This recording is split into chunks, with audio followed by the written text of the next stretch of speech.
వీళ్ళు అందరూ కూడా మొత్తం మిర్యాలగూడ నుంచి వచ్చారు.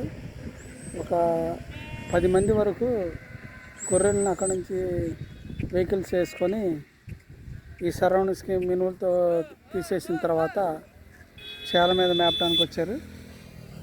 చూడండి, టోటల్గా మందలుగా రాత్రిపూట ఈ పొలాల్లో నిద్ర వండబెట్టి పొద్దున్నే మేత కోసం 10:30, 11 తర్వాత మేత కోసం తీసుకెళ్తుంటారు.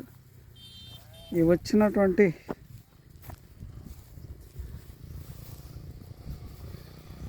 గొర్రె రైతులందరూ కూడా చాలా దూరం నుంచి మిర్యాలగూడ, నల్గొండ, కోదాడ ఆ ఏరియాల నుంచి ఇంత దూరం వచ్చి మేపుతూ ఉంటారు. ఎంత దూరం అయినా సరే జీవాల కోసం వీళ్ళ కష్టాన్ని నంగా పెట్టి మేపు తీసుకొస్తూ ఉంటారు. ఇంకా గొర్రెలు లేవలేదు. ఈయన పిల్లలన్నింటినీ ఇక్కడే ఉంచుతారు. మేతలకు వెళ్తూ ఉంటాయి.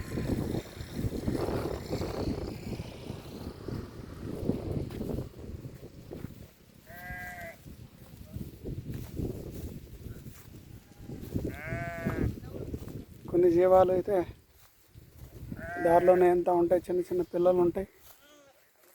వీళ్ళందరూ ఎంతో దూరం నుంచి వస్తారు, ఇక్కడికి మేపుతూ ఉంటారు. ఇంకా జీవాలు లేవలేదు.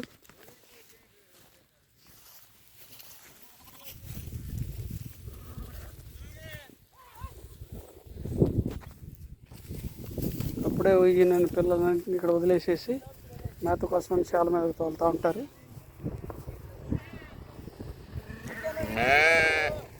చూసావా?